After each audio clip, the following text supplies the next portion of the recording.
Bersama kanker payudara, kanker serviks memang menjadi momok mematikan bagi kaum perempuan.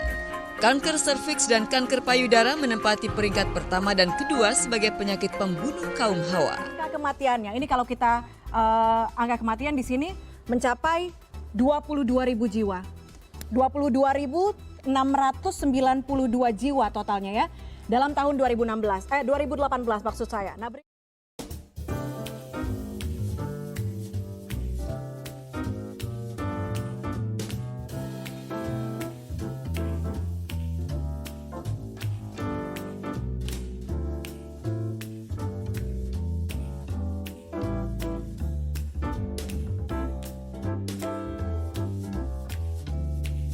Selamat datang dalam acara Take Care 2022, Talk About Breast and Cervical Cancer, dengan tema Prevention and Early Detection as the Key to Fight Breast and Cervical Cancer.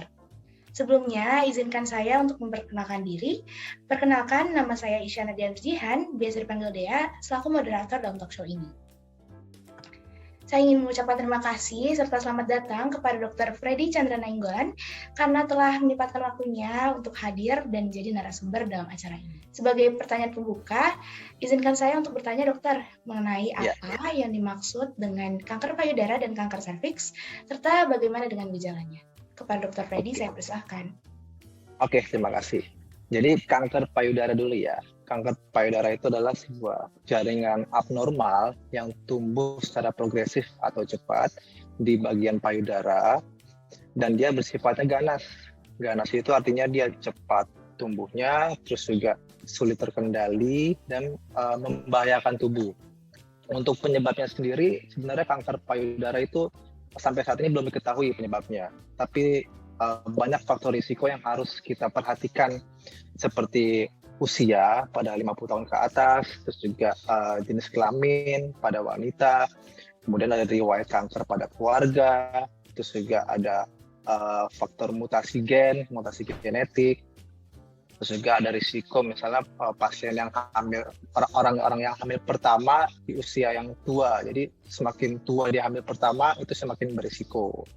Terus juga dia mungkin pernah ada riwayat radioterapi, itu juga bisa berisiko. Untuk yang eksternalnya mungkin bisa paparan asap rokok, pestisida, dan juga radiasi. Terus kalau gejala awalnya kanker payudara ini yang paling simpel itu adalah benjolan. Jadi kalau kita melihat ada benjolan di bagian payudara, itu kita harus curiga nih ada yang abnormal berarti di dalam payudaranya. Selain benjolan juga ada rasa nyeri. Jadi ada benjolan, ada nyeri juga.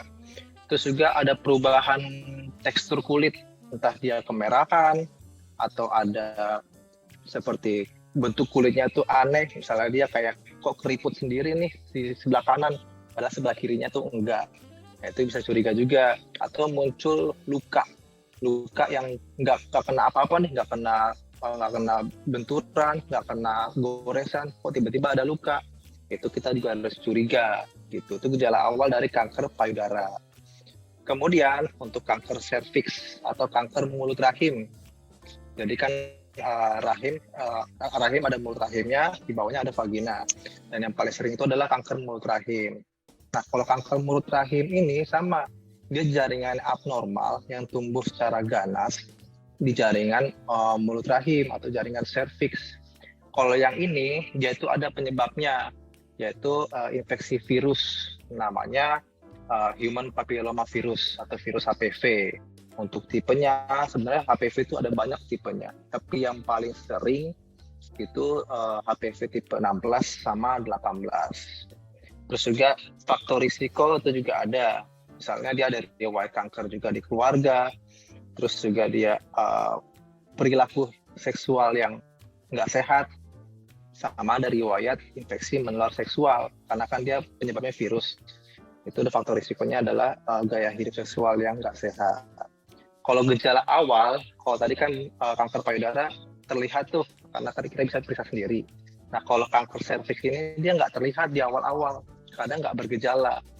Jadi ketahuannya kalau sudah stadium lanjut. Gejalanya apa? Yang paling kelihatan itu adalah perdarahan. Perdarahan maksudnya gimana? Misalnya perdarahan di luar siklus haid. Jadi lagi nggak head nih, tiba-tiba kok ada flek darah, itu kita harus curiga. Terus juga misalnya saat berhubungan intim, terasa nyeri, atau setelah berhubungan intim keluar darah, itu juga kita harus curiga.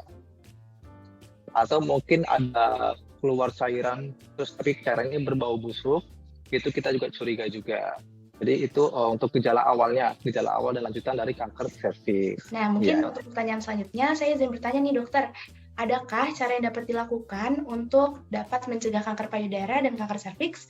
Serta apabila ada, bagaimana ya dokter caranya? Oke, ini paling penting sebenarnya ya, pencegahan ini paling penting.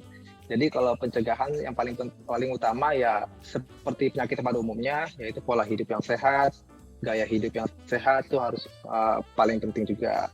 Terus kalau misalnya yang spesifik untuk kanker payudara, yang kita bisa lakukan adalah screening buat tahu nih apakah ada bibit-bibit dari kanker payudaranya. Misalnya kalau misalnya payudara, kita bisa periksa payudara secara mandiri, atau istilahnya itu sadari, periksa payudara sendiri.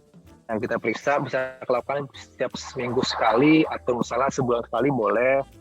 Dan itu sudah harus dilakukan mungkin usia 21 tahun ke atas, kita udah harus mulai waspada lah, sering-sering ngecek.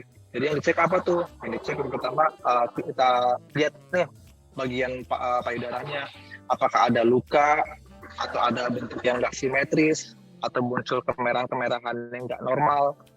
Terus kalau misalnya sudah kita lihat, kita raba, ada nggak sih benjolan-benjolan? Kalau itu yang kanker payudara. Kalau misalnya yang kanker serviks, ini juga ada nih, dia bisa dari pemeriksaan lab atau dites, atau juga bisa dengan vaksin. Dua cara itu untuk pencegahan ini. Jadi kalau misalnya yang pertama dari pemeriksaan tes itu ada namanya pap smear. Jadi pap smear ini udah disarankan untuk yang usia 21 tahun ke atas atau yang sudah menikah.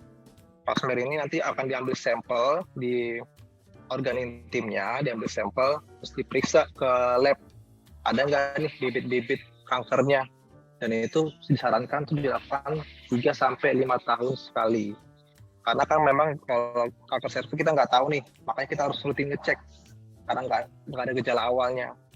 Terus kalau misalnya selain screening dengan pap smear, itu kita juga bisa dengan vaksin. Karena dia kan penyebab virus ya. Jadi kita harus vaksin, namanya vaksin HPV. Dan ini sangat disarankan untuk remaja usia 10-13 tahun. Selanjutnya dari dokter, apakah ingin menyampaikan sesuatu sebagai closing statement? Oke, terima kasih. Jadi untuk penyakit-penyakit kanker ini kan berbahaya ya. Berbahaya, jadi lebih baik kita mencegah dibandingkan mengobati. Mencegahnya itu dengan yang kita sudah jelaskan tadi, mulai dari gaya hidup, mulai dari terus juga kesadaran akan kesehatan diri sendiri, karena kita harus memeriksa diri sendiri, karena kalau bukan kita sendiri yang merawat diri kita, siapa lagi gitu, nggak mungkin orang lain yang mengingat. Terus juga kita sebagai tenaga kesehatan, jangan pernah lelah untuk mengedukasi masyarakat awam, karena itu sebagai tugas kita. Selain mengobati mereka, kita juga harus bisa mencegah mereka terkena penyakit gitu. Dan juga terakhir, dalam menghadapi pandemi ini tetap semangat kita semua, masyarakat dan juga tenaga kesehatan. Semoga kita dijaga kesehatannya, semoga yang sakit juga cepat sembuh, yang bekerja di bagian kesehatan juga diberikan kekuatan terus, dan juga masyarakat kita semua bisa menghadapi pandemi ini sampai selesai gitu. Makasih semuanya. Baik, terima kasih banyak kepada Dr. Freddy karena telah menyempatkan waktunya untuk berbagi ilmu mengenai kanker payudara dan kanker serviks dengan kami semua.